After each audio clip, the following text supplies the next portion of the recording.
નમસ્કાર મિત્રો, આ વિડીયોની અંદર આપણે હાલ રેલવેની અંદર જે કરંટ અફેર પૂછાઈ રહ્યું છે એની અંદર મેક્સિમમ આવી શકે, કવર થઈ શકે અને એમ કહેવાય કે ભાઈ બહુ જ ઝાઝી સંભાવના હોય એવા પ્રશ્નોની આપણે ચર્ચા કરવા જઈ રહ્યા છીએ.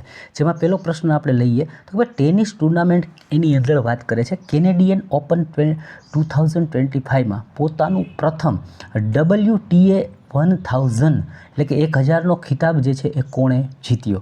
તો એનું નામ છે વિક્ટોરિયા અડધો છે ને બોકો.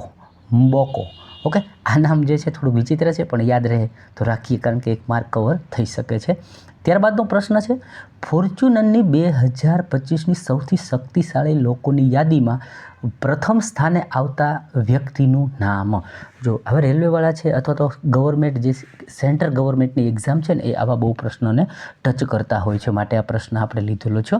તો એનો પહેલા નંબર ઉપર આવ્યા છે એનું નામ છે જેન્સેન હુઆંગ, જે હાલ પોતે એનવીડિયાના CEO છે. Okay, chief executive officer. Nvidia જે છે કંપની હાલ ખૂબ જ ચર્ચામાં રહેલી છે, કારણ કે આ જે છે અત્યારે એઆઈની અંદર ચીપો બનાવવામાં વિશ્વમાં પ્રથમ નંબર ઉપર એ આવી ચૂકી છે. ત્યારબાદ સેકન્ડ નંબર પૂછવામાં આવે તો સત્ય નંડેલા આવેલા છે. પ્રશ્નની સાથે સાથે યોગ્ય ડિટેલ કે જરૂરી કંઈ વધારાનું જે ફેક્ટ છે આપણે જોડ્યું છે, જેથી કરીને ક્વેશ્ચન્સ ફેરવીને પૂછે તો પણ તમે કરી શકો છો. પ્રશ્ન 3ની વાત કરીએ તો કે ઓગસ્ટ 2025ની યાદી મુજબ જિલ્લા પૂરગ્રસ્ત ગંભીરતાનો સૂચકાંક, જેને DFSI તરીકે ઓળખવામાં આવે છે, એને અનુસાર ભારતમાં સૌથી સંવેદનશીલ જિલ્લો કયો? ઓકે, તો તમે ઇન્ડેક્સ ઘણા બધા કવર કર્યા હશે, પણ મારા ખ્યાલથી આ ઇન્ડેક્સને આપ ટચ નહીં કર્યા હોય. તો આ ઇન્ડેક્સ જે છે એના અંદર પટના, ઓકે, એના અંદર પટના જે છે બિહારનો એ પ્રથમ સ્થાને આવેલો છે. અને જો એનો સ્કોર પૂછવામાં આવે, ઓકે, તો 19.37ના સ્કોર સાથે. હવે પૂછી લઈએ કે ભાઈ આ સ્કોર અથવા તો આ ડિટેલ જાહેર કરતી સંસ્થા કઈ? તો કે IIT દિલ્હી તથા IIT ગાંધીનગરના જે એક્સપર્ટ લોકો છે એમણે આ સ્કોર અને આ સંવેદનશીલ ઘોષિત કરેલો છે. ત્યારબાદ પ્રશ્ન 4ની વાત કરીએ કે ઓગસ્ટ 2025માં PM મોદીએ ભારતની સૌથી લાંબા રૂટવાળી વંદે ભારત ટ્રેનનું ઉદ્ઘાટન કર્યું. તો એ રૂટ કયો છે? તો એ પુણેથી નાગપુર રૂટ પર આ ટ્રેન જે છે એ ચાલવાની છે. ઓકે, અને આ જે વંદે ભારતની અંદરની લોંગ ટ્રેનની વાત છે, સામાન્ય ચાલતી લાંબી રૂટની ટ્રેન ન સમજશો, એનો એક તમે ખ્યાલ રાખશો, અને જેનો રૂટ છે 881 કિલોમીટર જેટલો રહેશે. મિત્રો, વિડીયોમાં સારી એમ કહેવાય કે ભાઈ માહિતી લાગતી હોય તો આપ લાઈક કરીને અમને પણ ગમે એવું કરી શકો છો. અને નીચે આ કોમેન્ટની જગ્યાએ અહીંયા એક લખ્યું હશે હાઈપ, અહીંયા 2 ટપકા હશે, એને તમે આમ મૂવ કરશો એટલે આ વિડીયો છે એને તમે માર્ક આપી શકો છો, જે ફ્રીમાં હોય છે, જેનાથી વિડીયો છે વધુ લોકો સુધી જઈ શકે છે. તમને યોગ્ય લાગે તો આપ એવું કરી અને અમને પણ પ્રોત્સાહિત કરી શકો છો. પ્રશ્ન 5માં વાંચીએ કે પેંગ્વિન રેન્ડમ હાઉસ દ્વારા, સરસ મજાનો પ્રશ્ન છે, ઓગસ્ટ 2025માં પ્રકાશિત પુસ્તક, ઓકે, અહીંયા વાય ધ કોન્સ્ટિટ્યુશન મેટર્સ, આવી જે પુસ્તક છે એના લેખક કોણ છે? તો એ DY ચંદ્રચૂડ. બહુ ઇમ્પોર્ટન્ટ પ્રશ્ન છે મિત્રો, જરૂરથી જોવા મળશે. ત્યારબાદ છઠ્ઠો પ્રશ્ન છે એશિયાઈ મહિલા રગ્બી અંડર 2027 ચેમ્પિયનશિપ 2025નો ખિતાબ કોણે જીત્યો? તો આપણે બંને વસ્તુ લઈ લીધી છે કે ભાઈ જો પુરુષોની વાત કરે તો હોંગકોંગ જીતેલું છે, અને જો મહિલાઓની વાત કરે તો ચીન જીતેલું છે.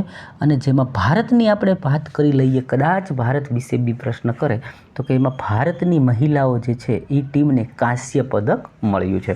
અને આયોજન પૂછી લે તો કે આ રાજગીરી બિહારની અંદર કરાયેલું ભારતમાં થયેલું હતું, માટે પ્રશ્ન આવી શકે તેવી શક્યતાઓ વધારે રહેશે. 7 નંબરનો પ્રશ્ન કહે છે કે વિશ્વ હાથી દિવસ ક્યારે ઉજવાયો અને એની થીમ શું હતી? તો કે ભાઈ 12 ઓગસ્ટના રોજ હાથી દિવસ ઉજવાય છે, જે વિશ્વ લેવલની વાત છે, અને એની થીમ હતી હાથીની મદદ કરવા દુનિયાનો સહકાર. આ થીમ સાથે આ દિવસ ઉજવાયેલો હતો. મિત્રો, ટેલિગ્રામની અંદર આ જે પેજ છે તમે જોઈ રહ્યા છો એ ફોટો હું નાખી આપીશ, જોઈતો હોય તો આપ મેળવી શકો છો. ટેલિગ્રામની લિંક જે છે એ આ વિડીયોની નીચે ડિસ્ક્રિપ્શનમાં મળી રહેશે. સાથે વાત કરી દો, કોઈને જો કરંટનું મટીરિયલ જોઈતું હોય તો આપણે 50 રૂપિયામાં આ બનાવ્યું છે, જે આવા પ્રશ્નોથી ભરેલું છે.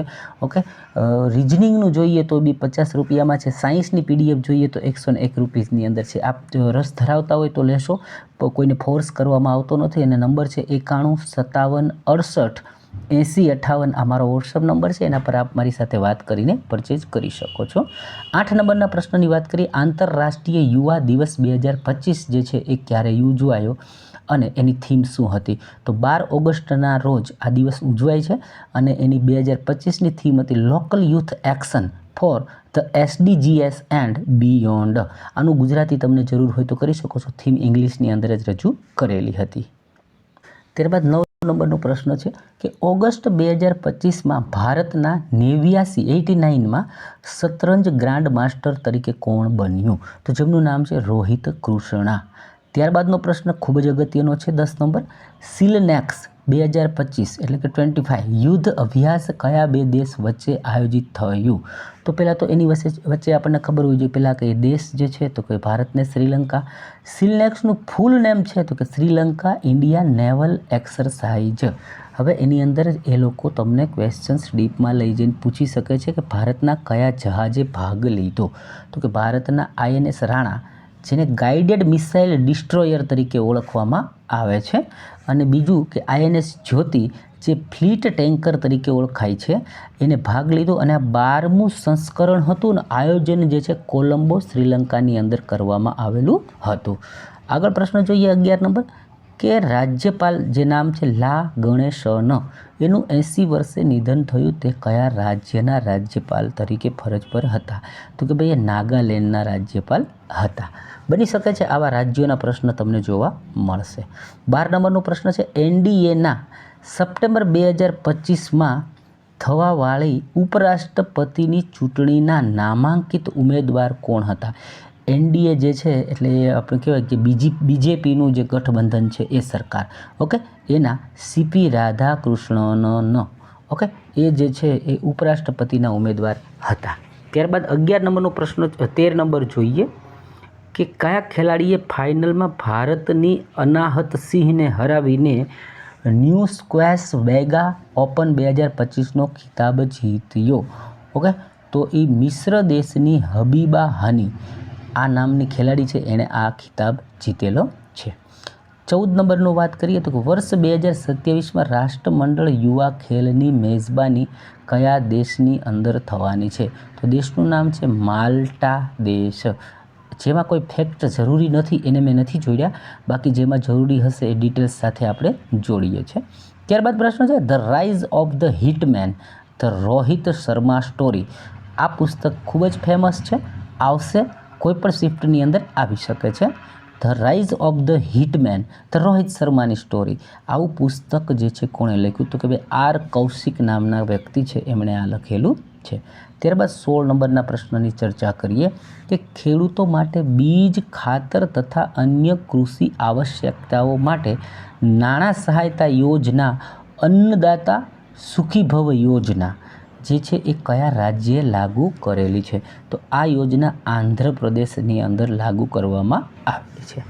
17 નંબરના પ્રશ્નની વાત કરીએ કે ભાઈ પેન અમેરિકા હોકી કપ 2025માં કયા દેશના પુરુષ અને મહિલા આ ટુર્નામેન્ટની અંદર સ્વર્ણ પદક એટલે ગોલ્ડ મેડલ જીત્યા છે? તો પુરુષો અને સ્ત્રીઓ બંનેની અંદર અર્જેન્ટિના જે છે એ ફર્સ્ટ નંબર ઉપર આવીને ગોલ્ડ મેડલ લઈ ચૂક્યા છે. જેનું આયોજન પૂછી લેવામાં આવે તો આયોજન જે છે એ તમે જોઈ શકો મોન્ટેવિડિયો શહેર છે અને ઉરુગ્વેની અંદર આનું આયોજન જે છે કરવામાં આવેલું છે. મિત્રો, મારી પાસે આટલો સમય હતો કે જો હું આપને આપી શકું એટલે 17 પ્રશ્નો મેં તમારા માટે લાવ્યો છું. રાતના ટ્રાય કરીશ, થશે તો બીજા 15-17 પ્રશ્ન આપીશ. એક સવારે મૂક્યો છે જેમાં પણ 15-17, એટલે આજના દિવસમાં તમે 35, 40 કે 50 સારા એવા ક્વેશ્ચનને ટચ કરી શકો છો. મજા આવી હોય તો વિડીયોને લાઇક અચૂકથી કરજો, નવા હોય તો ચેનલને સબસ્ક્રાઈબ કરજો.